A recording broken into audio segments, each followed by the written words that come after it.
Hello students, welcome to the science class. We were doing the chapter 12, that is reproduction in plants. The same chapter we will continue with the discussion of some awareness questions. Okay, so let's start. First one, describe the cutting method of propagation of rose plant. What is cutting method? It is the artificial reproduction method. Now how does it happen? A small part of stem of an existing plant having at least one bud. So you take a plant and you cut with a sharp knife, but while cutting you should always remember, or you should always see that the one bud should be present there. Now, the lower end of the stem cutting is buried into the moist soil. So, uh, and the upper part of the cutting having bud on it's kept above the ground. So, two parts are there. It gives a stem cutting. Now, lower end of the stem cutting is buried in the moist soil, but the upper end of the cutting, that portion has to contain the bud, and this portion kept above the ground.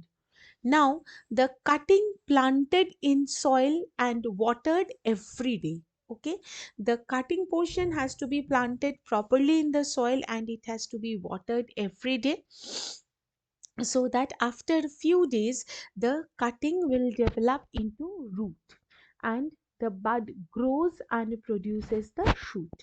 So the cutting portion will give rise to the root, but the bud portion will give rise to the shoot, and ultimately new plant will be produced from the stem cutting of the existing plant.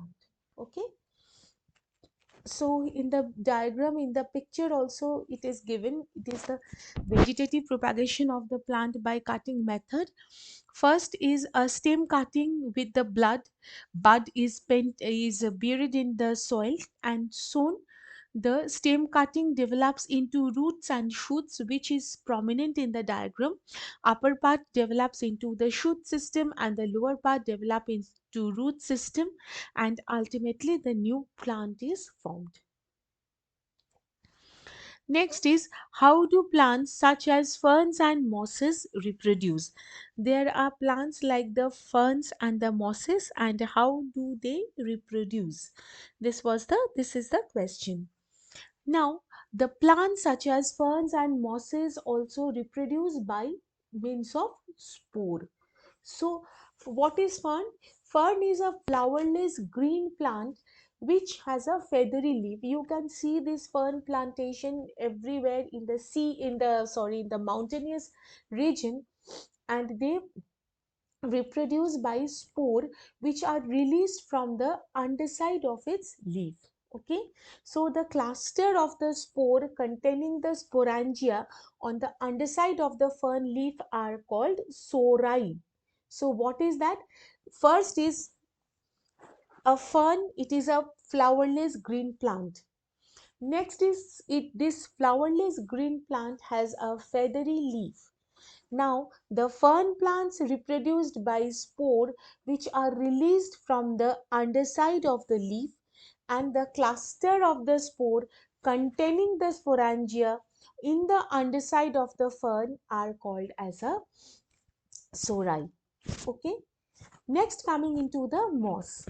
Moss is a very small flowerless green plant without the roots, which grow in damp places. They don't have the root, so they develop in the and also they develop in the damp places, and it forms a mat of vegetation. Mat of vegetation means it forms a continuous vegetation. It's looking like a mat. And also the method of reproduction, that is the unit by which they can reproduce, is the reproduction by means of spores. Okay, next question. How do plants benefit from seed dispersal? How this seed dispersal is beneficial? that day I was last to last days maybe I was discussing this point only, how the seed had the seed plant wouldn't have a seed dispersal mechanism, then what would have been the problems. First one, if the as the seed dispersal is there, so it is preventing the overcrowding of the plants in an area. Okay, so too many plants are not gathered in a particular place, which gives like the plants enough space to grow.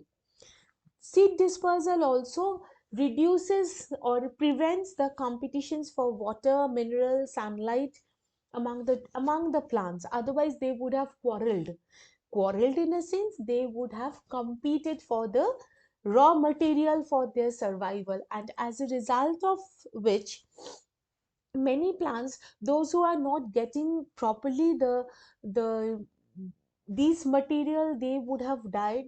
Okay, and also seed dispersal helps in the plant to grow in the new places. As they are dispersed, they go to new places, so they get accustomed, adjusted with the new surroundings, so that they can develop into new plant. Okay, next, how do bryophyllum plants reproduce?